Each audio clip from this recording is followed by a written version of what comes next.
So I grew up in Austin. I spent most of my life there.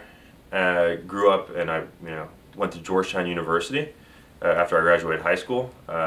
Graduated with a degree in international economics, and so that gives me a really broad understanding of the global economy and what it takes to help people advance in that.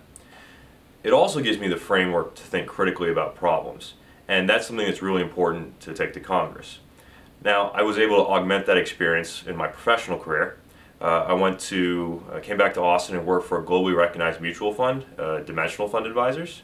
And there I managed billions of dollars in retirement funds and led a team that earned hundreds of millions of dollars in additional revenue on behalf of retirees. So in that role, definitely a numbers-based role, so I really do understand numbers and economics. But I also had to solve complex problems. I had to work with people from organizations all around the world, and I had to, make high-stakes decisions that impacted real people. Beyond my professional experience, I also volunteered in the community by coaching, mentoring, and tutoring kids. That really, yes, Dimensional gives me the numerical stuff, but there's a story behind the numbers, and volunteering in the community helps put people's faces to those numbers. Understand the story that goes on behind the spreadsheet, and that's something that I think to be successful in Congress, you need not only an overall macro view of things, but you also need to understand what people's stories actually are, because that's how you actually go advocate for them in Congress. And that's what I'm really here to do, is use all those skills to make our community and our country a better place for everyone.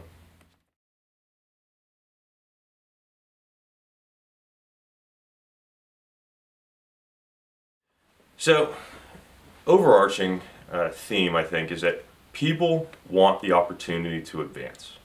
Now, I think that manifests itself in a few different ways.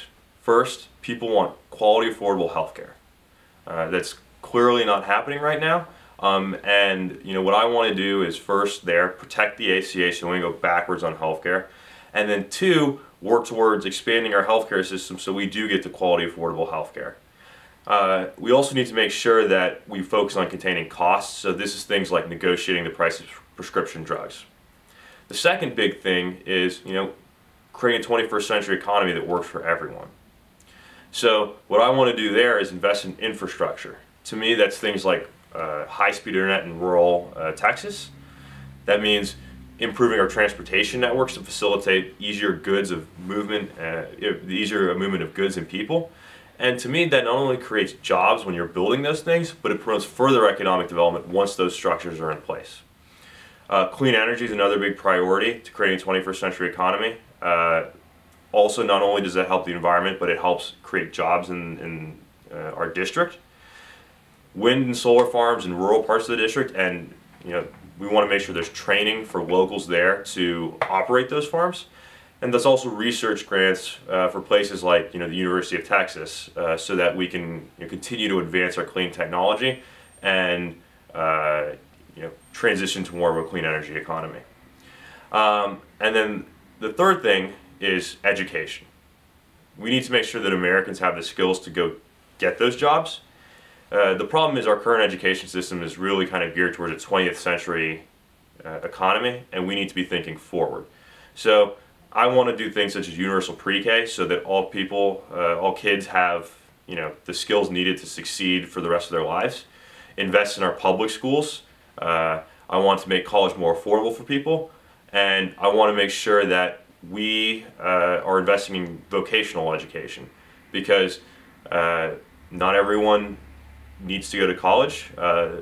Some people can go do vocational education, whether that's traditional occupations such as plumbing, or maybe 21st century occupations such as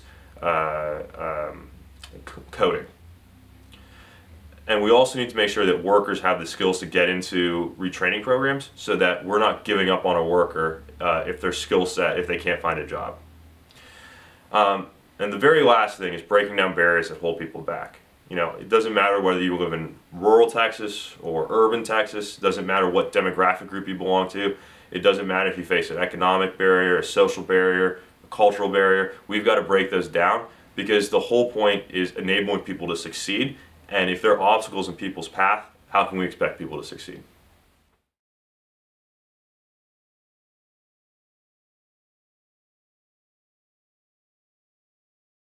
Sure. Well, I think I'm different than most candidates in the state of Texas. Um, you know, we've run other types of candidates before, but nothing like me. I'm different. I'm young. I'm a person of color. In this district, 50% of the population is between the age of 20 and 44. 30% are people of color. Those are two groups that are very essential to turning out in order to flip the district from red to blue. Beyond that, though, I'm unique in that I've got a business experience. I have worked in a business environment. I've got an economics environment. I can appeal to moderates and disaffected Republicans, and that's going to be something that we need to do in order to flip this district. I also bring new ideas, new perspectives, and there are people, not just Democrats, but there are also Republicans that absolutely want change. They want to see something new because they know the system is not working for them, and that's something that I can offer.